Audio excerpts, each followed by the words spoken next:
Nasusulat hindi lamang sa tinapay na bubuhay ang tao, kundi sa bawat salita na nanggagaling sa bibig ng Diyos. Kayo ba'y nakatunghay sa serye ng sa serye ng paano mamuhay ng biblikal at practical sa panahon ng kawalan ng katiyakan.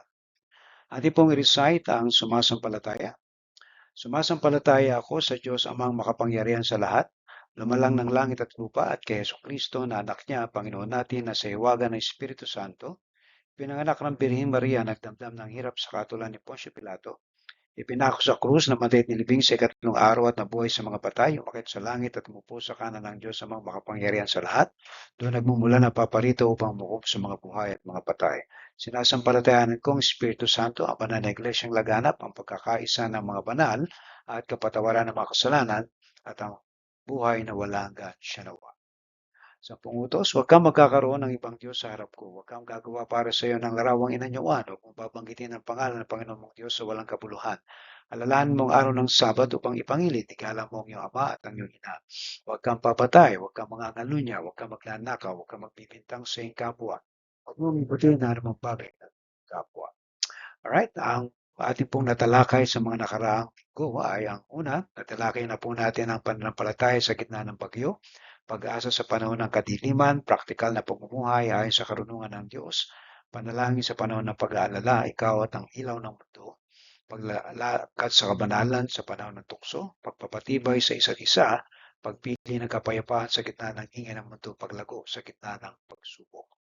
Alright, ang tatlong layunin po natin dito ay palalimin ang pananampalataya at pag-asa ng mga mananampalataya, hubugin ang praktikal at banal na pamumuhay ayon sa karunungan ng Diyos, patatagin ang relasyon at pagkakaisa ng sambayanan ng Diyos.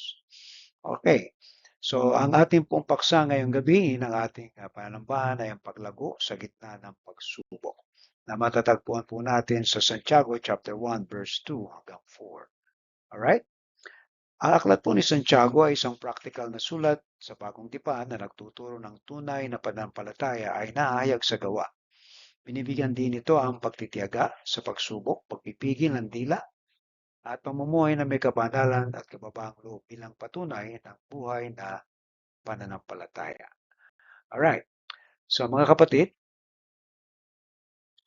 basahin po natin ang talata. Mga kapatid, magalak kayo kapag kayo dumaranas ng iba't ibang uri ng mga pagsubok. Dapat niyong malaman na napatatatag ang ating pananampalataya sa pamamagitan ng mga pagsubok. At dapat kayo magpakatatag hanggang wakas upang kayo maging ganap at walang pagkukulang. Tayo po'y dumulog sa panalangin. Tilingin natin sa Diyos na samahan tayo. Dakila naming Diyos, maraming salamat po sa iyo sa gabing ito. Aming dalangin ang kapangyarihan ng iyong banal na Espiritu at naway ang pagkilos mo sa aming buhay na naway patuloy kami, Panginoon, na makapagtiyaga sa gitna ng mga pagsubok, Panginoon. At naway tulungan mo kami, Panginoon, na magpatuloy at patahin ang lahat ng ito na may kagalakan sa aming mga puso. Ito po ang aming dalangin sa pangalan ni Kristo Jesus. Amen. Alright, balikan po natin yung talata. Sabi diyan, mga kapatid, magalak kayo kapag kayo dumaranas ng iba't ibang uri ng pagsubok. So, titingnan natin dito yung address na ni Santiago ay yung mga kapatid. Ito yung mga mananampalataya. At karamihan dito yung mga nasa Jerusalem ng panahong yun ay meron silang tinatawag na mga pagsubok katulad ng taguto o pag-uusig ng ibang mga nasa religious sect. Alright? And then verse 3, dapat ninyong malaman na napatatatag ang ating pananampalataya sa pamamagitan ng mga pagsubok. Kaya kung titignan po ninyo ang sinasabi dito ng may akda na si Santiago, na ang layunin ng pagsubok ay patatagin ang ating pananampalataya. Pagdating ng verse 4, at dapat kayong magpakatatag hanggang wakas upang kayo'y maging ganap at walang pagkukulang. So napakaganda pong tingnan ng talatang ito. Ano po, yung magalak kayo kahit na kayo ay may mga pagsubok. So suriin po natin itong talatang ito. Unang tanong natin dito ay bakit hinihikayat ang mga kapatid na magalak sa gitna ng iba't ibang pagsubok? Ang sagot po natin dyan ay dahil ang mga pagsubok ay may positibong layunin. Ito po ay paraan upang patatagin ang pananampalataya Ang kagalakan ay hindi dahil sa hirap mismo, kundi sa mabuting bunga na idinudulot sa espiritual na paglago. Ikalawa, paano pinatutunayan ng mga pagsubok ang katatagan ng pananampalataya? Sa pamamagitan po ng mga pagsubok, nahuhubog daw ang ating pagtitiyaga at pagtibay ng pananalig. Ang pananampalataya ay hindi nananatiling teorya lamang, kundi nasusubok at napalalakas sa aktual na karanasan. Alright? Katlo, ano po yung layunin ng pagpapatatag hanggang wakas ayon sa talata? Ang layunin po ay upang ang isang tao ay maging ganap, hinog sa pananampalataya at walang pagkukulang. Ipinapakita nito na ang espiritual na paglago ay proseso na nangangailangan ng pagtitiyaga hanggang sa dulo. Right? So, balikan po natin yung paksa natin. Ano po? Paglago sa gitna ng pagsubok. So, paano po tayo ilalago sa gitna ng pagsubok? Kung binabagyo ang buhay mo ng iba't ibang uri ng mga problema sa buhay, naroon ang kalusugan na meron kang karamdaman, ang iyong pera, financial crisis mo, and then yung relationship mo sa pamilya. So ito ay mga pagsubok na maaaring dumating sa atin. Ganon din ang pagsubok sa lipunan, sa ating bansa. So iba't ibang uri ng pagsubok ang dumadating sa atin. So ngayon, ang tanong ay ano ba ang dapat natin gawin para tayo lumago? Kahit na may mga suliranin sa buhay. Ito po yung mga practical na aral na may apply natin agad sa ating buhay. Okay? So ano po ang dapat natin gawin kapag tayo po ay may mga pagsubok? Kasi iba-iba yung pagsubok natin sa buhay na naranasan. Pero ito lamang po yung mga practical na hakbang na magagawa natin sa araw-araw. Una, baguhin ang pananaw sa pagsubok. So paano po natin babaguhin ang ating pananaw sa pagsubok? Na huwag nating isipin na ito ay pahirap sa atin. Po. Katulad na nabanggit ni Santiago, na ito daw ay nagpapatatag sa atin. Okay? Una, sanayin natin ang sarili na tingnan ang mga problema, hindi lamang bilang hadlang, kundi bilang pagkakataon para sa paglago ng karakter at pananampalataya. So ito po yung ating objective. Kaya kung babaguhin natin yung pananaw natin sa mga pagturusan na dinadanas natin, ang ating karakter at pananampalataya ay lalong lumalago. Tumitibay ito. Kasi mga pagkakataon yan. Alright? Huwag nating ikumpara ang sarili natin, mas mabuti pa sila.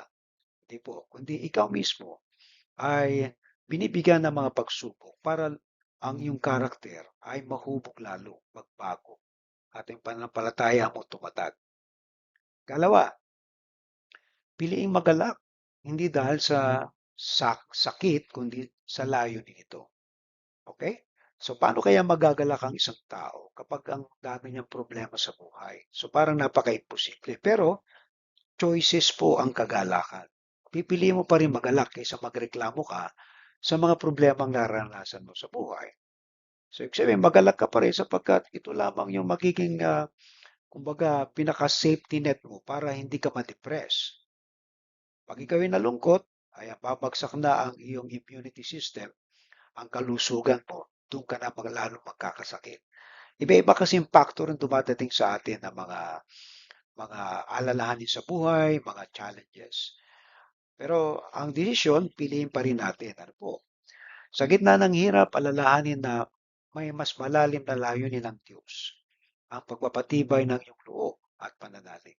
So, doon ka pala pinatitibay ng Diyos. Yung loob na hindi ka natatakot, hindi ka nag-aalala. At ang pananalig mo sa Kanya ay hindi magbabago kahit na dumaan ka pa sa dilim. Yung sinabi ng Diyos ay sa liwanag, pag dumaan ka sa dilim, hindi magbabago yun. Alright? Katlo, magtiyaga sa halip na sumuko agad. Okay? So, ano ibig sabihin niya? Ang ibig lamang sabihin ay kapag may pagsubok at problema sa pamilya, sa trabaho, kalusugan, manatili at harapin ito ng may pananalig sa halip na umiwas. Sabihin, huwag mong takasan. Alright? Kasi lagi tayong may mga problema sa buhay. Araw-araw yan. Matapos mo yung problema ngayon, mga pagsubok na dumating sa iyo, bukas meron uli. Okay? Kaya kung haharapin natin ito, makikita natin ang kabutihan ng Diyos kung paano niya tayo tinulungan. Si Abraham, nang subukin siya, sabi ng Diyos sa kanya, ihandog mong anak mo. So hindi nagdalawang isip si Abraham, binigay niya yung anak niya. At yun, imagine mo, pinakamahalaga sa iyo. Pero nalusutan niya yon kasi sumunod siya sa Diyos eh. Si Joseph, nagtuksihan ni Mrs. Potiphar. Sabi niya, kung gagawin ko ito at hindi ako magkakasala sa Diyos, okay lang. Kaya lang hindi eh.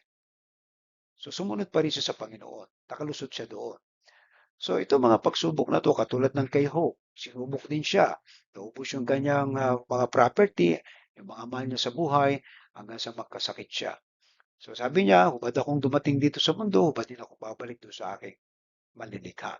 So ito yung mga pagsubok na napagtagumpayan nila noon. So tayo ay ganun din. Kaya din nating magtagumpay sa buhay. Ano man mga pagsubok na dumarating sa atin. Kawalan ng pera, kawalan ng trabaho, kasiguraduhan. Dumadating lang yan sa araw-araw. Pagkalipas, dadaan lang yan, and then babay na. Bukas, panibago uli. Ang maganda rito ay nagagalak ka sa araw-araw. Hindi ka nagrereklamo kasi nagagalak ka nga eh. Dahil itong mga nangyayari sa buhay mo, may layunin. Patatagin ka ng Diyos. Palakasin ang pananampalataya mo. Alright? So ikaapat, gamitin ang pagsubok bilang pagsasanay ng pananampalataya. So paano natin sasanayin ang pananampalataya? Kasi kung walang pagsubok na darating sa iyo, hindi natetest ang iyong faith. Kung titingnan nyo ang bansang Israel, sinubok sila ng Diyos doon for 40 years eh. So ilan lang talaga nakapasok sa promised land.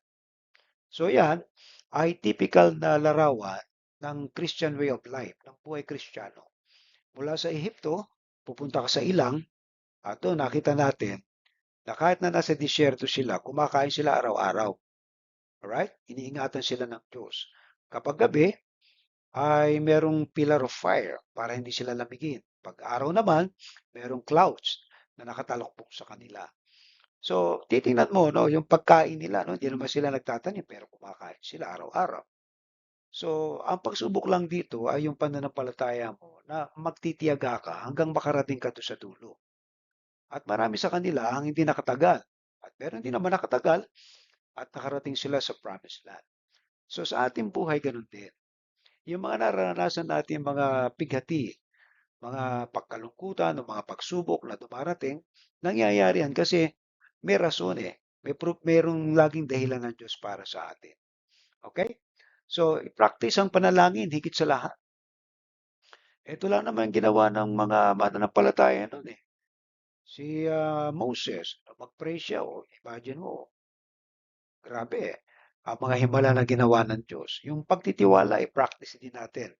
At pagsunod sa Diyos, lalo na kapag mahirap. Dito, lalong tumitibay ang ating pananampalataya.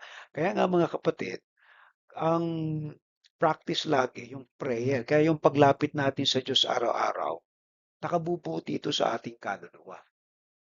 Right? Yung pagtitiwala natin na kahit na titingnan mo, no, yung deadline natin, alas 12 dapat. Pero 11:58 na, wala pa. 11:59. And then malapit na mag-alas 12, tsaka dumadating yung saklolo. It happens. Nangyayari po yan. Bakit? Para subukin ang pagtitiwala mo sa Diyos na hindi ka naman talaga niya iiwan. Minsan, gumagawa tayo ng mga maling desisyon sa buhay kasi nga, wala eh. Parang hinihintay mo, hindi naman dumadating eh. Pero ito lang yung ano eh, yung pinaka tinatawag natin crucial moment eh. Yung sumunod. Manalangin, magtiwala at sumunod sa Diyos. Okay? Kalima, huwag madaliin ang proseso ng paglago. Hayaan ang pagtitiyaga na gumawa ng ganap na gawain. Tanggapin ang pagiging upo. At hinog sa pananampalataya ay proseso, hindi po instant yan. Okay? Huwag nating shortcut lagi kahit na anong tagumpay. Laging dadaan tayo dun sa proseso. May mga step by step yan eh. Hindi ka pwedeng yung sanggol ay palakihin mo agad na maging ano yan. Nadadapa pa nga yan eh. Pagka nagiging toddler na yan, habang lumalaki yan, naroon madapa, maupo. So yan bahagi ng growth. Sa buhay Kristiyano, ganun din. Marami tayong pagkakamali, marami tayong desisyon na ginawa na hindi tama. Pero kung tayo nagpapatuloy at nagtitiyaga, makikita natin doon sa dulo kung ano ang rason kung bakit nagaganap yun sa buhay natin. Yung pala, para patatagin ka ng Diyos.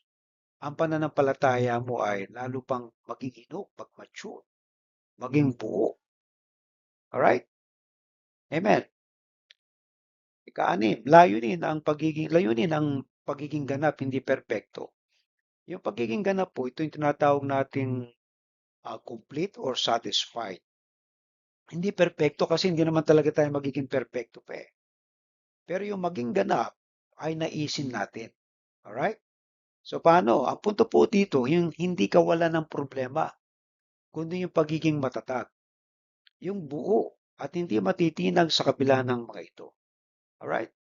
Sa dami ng problema sa buhay natin, mga tao, iba-iba pong problema na dumadating sa atin. Eh. Minsan, may mga tao talaga na hindi kinakaya at bumibigay. Pero ang pinakamalaking puntos na titingnan natin dito, okay, ay kung paano umaalalay ang Diyos. Hindi ka naman talaga niya pababayaan. Eh. Pero hahayaan ka niya na maranasan mo yung mga pagsubok na yan. Kasi gusto niyang mapil mo kung paano ka magtitiwala sa Kanya. Nangyari yan sa mga mananampalataya nung panahon. At kahit sa atin personal na buhay, nagaganap yan. At kayo na mismo magpapatotoo na kahit kailan ay hindi kayo pinabayaan ng Diyos. Kumain kayo sa maghapon, nakabayad kayo sa mga utang. Kasi naroon ang Diyos, inaalalayan ka. Hindi ka talaga niya hayaang malugpok eh. Ito nga lang yung pagsubok, ano? Okay? Na binibigay sa atin ng Panginoon kasi meron siyang rason. May dahilan siya. Yung nga, na ikaw ay lalo pang maging matatag, maging buo, at higit sa lahat ay magtiwala sa kanyang mga pangako. Alright? So, buti natin to. Tinuturo ng Santiago na ang mga pagsubok ay may layunin, patibayin ang pananampalataya, at hubukin ang pagkatao sa halip na sumuko. Piliing magalak, magtiyaga, at magtiwala sa Diyos sapagkat sa pamamagitan ng proseso ng pagtitiyaga ay nagiging ganap, matatag at buo ang isang pananampalataya. Mga kapatid, itong hapon natin ngayon. Hamon ng tamang pananaw sa pagsubok. Mahirap baguhin ang likas na reaksyon na magreklamo o panghinaan ng loob. Ang hamon ay piliing makita ang pagsubok bilang pagkakataon ng paglago. Pagka may mga dumadating sa inyo mga problema, make it as an opportunity na lumago ka. Hindi bilang kaparusahan o kabiguan. Alright? Kundi yan ay pagkakataon para lumago ka pa. Ang pananampalataya mo tumaas, ang pagtitiwala mo tumaas. Ikalawa, yung hamon ng pagtitiyaga sa gitna ng hirap. Likas sa tao ang gustong sumuko, iwas, tama? Kapag masakit na, talagang ibabagsak niya yan. Ang hamon ay manatiling matatag, magtiwala sa Diyos, at huwag bitawan ng pananampalataya kahit matagal na ang pagsubok. Amen. Siguro magtatanong ka hanggang kailan? Hanggang kakaya mo. Kasi alam naman ng Diyos yung kapasidad mo eh. Kung hanggang kailan mo kakayanin yan. Katlo, hamon ng paghihintay sa proseso ng pagiging ganap. Nais natin ang agarang solusyon. Kaya nga nakakagawa tayo ng mga maling desisyon kasi agaran eh. Sino-shortcut natin. At mabilis na pagbabago. Okay? So tanggapin natin ang spiritual na paglago ay dahan-dahan. Okay? At nangangailangan ng oras, pasensya, at patuloy na pagsunod. Kasi kung gagawin natin na shortcutin ang lahat ng bagay sa ating buhay, gusto nating madaliin, nakagagawa tayo ng mga maling desisyon at doon lalo tayong nagtatagal. Alright, sa halip na makarating tayo doon sa pupuntahan natin, talagang magtatagal kasi hindi pa nahuhubog ang ugali mo. Hindi ba tumitibay ang pananalig mo? Kung ginawa ng Diyos na ang mga Israelita ay makapasok ng lupang pangako ng 7 days lang, palagay ko hindi nila kakayanin na makapasok at labanan yung mga kaaway nila eh. Kasi hindi sila handa bilang bansa. Kaya inabot ng 40 years sila doon sa disyerto. At ngayon, doon sa disyerto, nagbigay ang Diyos ng instruction, pinakita ng Diyos yung kakayahan niya kung paano gumawa ng Himalasya sa kanyang bayan, at nakita ng marami yan. Right? Nung sila'y nasa lugar ng kumbaga para silang lagalag. At ito rin yung typical na kumbaga sitwasyon natin. Kapag tayo nasa mga pagsubok ng buhay, para tayong lagalag eh. Wala tayong kasiguraduhan eh. Pero ang sigurado lang dyan, kasama mo ang Diyos at hindi kanya iiwan nag-iisa. Amen po. Kaya mga kapatid, itong tatlong hamon na to, yung tamang pananaw sa pagsubok. Huwag pong titingnan na yan ay pahirap sa iyo. Pagkakataon yan para lumago ka. Yung hamon sa pagtitiyaga sa gitna ng hirap, magtiyaga ka lang. Kasi sabi nga natin, pag may tiyaga, may nilaga. Hamon sa paghihintay sa proseso ng pagiging ganap. So wag natin shortcutin. Lahat ng shortcut, talagang mali po ang nagiging epekto sa buhay ng isang tao. Lahat ay dumadaan dapat sa proseso. Amen po. Okay? Ngayon, ano ba dapat? Ang mga pagsubok po ay hindi hadlang kundi kasangkapan ng Diyos upang patibayin ang pananampalataya, hubugin ang pagtitiyaga, at gawing ganap ang pagkatao. Kung kaya't piliing magalak, magtiyaga, at magtiwala sa proseso ng paglago.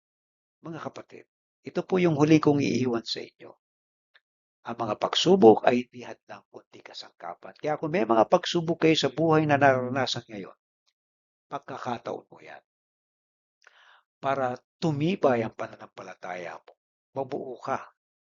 Makita mo na ang Diyos pala talaga ang kaganapan. Ang Diyos pala ang kabuuan para sa buhay mo. Hindi po ang pangako ng mundo na instant yaman, instant asenso, instant na paglago. Mga kapatid, ang kailangan natin ay maging matatag. Kung may mga pagsubok kayong dinadaanan ngayon, ang payo sa atin, manalangin. Lumapit tayo sa Diyos kasi tutulong naman siya. Alright? Sa paglapit natin sa Kanya, ay magtiwala tayo ng buong puso. Alright? At sumunod tayo doon sa tama. Kasi yun ang dapat. Amen.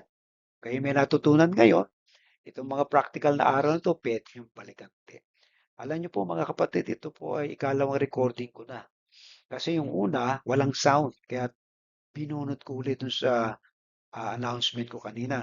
Nagkakaroon ng problema to eh. So, tiniga ko lang kung paano ah, may re-record ko itong sermon na to. And then, ito na, nasa huli na ako. Okay? Salamat sa Diyos. At sabi ko, Panginoon, tulungan mo ko dito para ma-record ko ito na maayos. Ito na yun, na-record na po. Okay? So kung kayo napagpala, pwede po tayo magbigay ng ating tithes and offering. Nakakare po kay Sister Batista. Tayo manalangin. Salamat dakilang Diyos sa gabing ito. Aming dalangin, Panginoon, aming mga kapatid na nakikinig ngayon. Naway na pagpala mo sila kung paano sila, O Diyos, magiging matatag sa panahon ng pagsubok. At tingnan nila ito bilang pagkakataon na lalo pang lumago sa kanilang pananampalataya at naway maging ganap sila, Panginoon, sa kanilang buhay na makita nila ang satisfaction ay nagmumula sa iyo. Salamat po, O Diyos, sa mga aral na ito at aming dalangin, Panginoon, na ito po ay magbigay pa ng sigla, lakas ng aming pananampalataya. Ito po ang aming dalangin na pagpalain po ang aming mga kapatid na magbibigay ngayong gabi sa pangalan ni Jesus. Amen. Alright, napangwakas na panalangin at benediction po natin. Awitin po natin ating doxology. Praise God from blessings flow. Praise Him, all creatures here below. Praise Him above, ye heavenly hosts. Praise Father, Son, and Holy Ghost. Amen. Pagpalaan ka nawa at ingatan ni Yahweh, kabagan ka nawa at subaybayan ni Yahweh, ingapin ka nawa at bigyan ng kapayapaan ni Yahweh. Tatlo pong amen. Amen. Um, um, um, Magandang gabi po sa inyo lahat. Maya kayong mapayapa at handa ng Diyos sa kinabukasan. Magkita-kita po muli tayo sa susunod na linggo. And the third Sunday ay meron po tayong sama-samang panambahan. At yung ating weekdays, Tuesday, Wednesday, and Thursday, tuloy-tuloy po yan. So, kita-kita po tayo muli. God bless you po and see you soon.